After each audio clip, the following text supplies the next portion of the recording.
بسم اللہ والصلاۃ والسلام علی رسول اللہ۔ ایک سوال ہمارے پاس ہے کہ حبشہ کی طرف مسلمانوں نے کتنی دفعہ ہجرت کی؟ حبشہ کی طرف مسلمانوں نے 2 دفعہ ہجرت کی ہے۔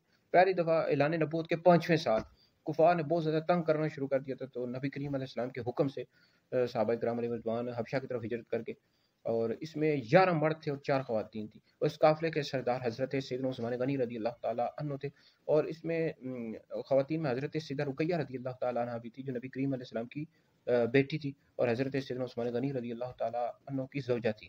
تو 11 مرد اور 4 خواتین تھی۔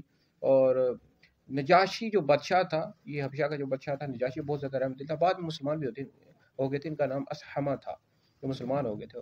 اور دوسری دفعہ یعنی کفار نے پھر مکہ میں افواہ اڑا دی اور حبشہ کی طرف یہ بات پہنچا دی کہ یہاں کے حالات بہتر ہو گئے، تو صحابہ کرام علیہ رضوان واپس آ گئے۔ جب یہاں پر آئے تو انہوں نے مزید تکالیف دینا شروع کر دی کفار مکہ نے، تو پھر نبی کریم علیہ السلام نے حکم دیا، اور پھر صحابہ کرام علیہ رضوان دوسری دفعہ حبشہ کی طرف ہجرت کر گئے۔ تو اس میں دوسری دفعہ جب ہجرت کی تو 83 مرد تھے اور 18 خواتین تھیں، تو 2 دفعہ ہجرت ہوئی ہے جی۔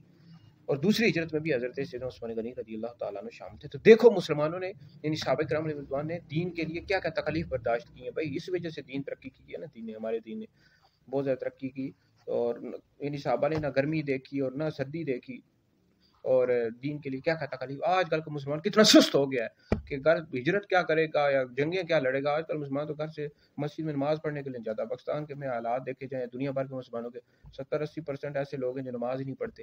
تو دین کے لیے ہم کیا قربانی دیں؟ اب صحابہ کرام علیہ رضوان نے نہ دن دیکھا، نہ رات دیکھا، نہ سردی دیکھی، نہ گرمی، نہ آندھی، نہ طوفان، کچھ بھی نہیں دیکھا۔ انہوں نے دین کے لیے، اللہ رسول کی رضا کے لیے قربانیاں دی ہیں۔ تو تبھی تو مسلمان سپر پاور بن گئے تھے، امیر المومنین خلیفہ دوم حضرت سیدنا عمر بن خطاب فاروق اعظم رضی اللہ تعالیٰ عنہ کے دور خلافت میں۔ تو آج کل کے مسلمانوں کے کیا حالات ہیں؟ ہم قربانیاں نہیں دینا چاہتے، ہم سردی گرمی کے چکر میں پڑے رہتے ہیں۔ اللہ تعالیٰ نے سمجھ عطا فرمائے، دین کے لیے قربانیاں دینے کی توفیق اور ہمت عطا فرمائے۔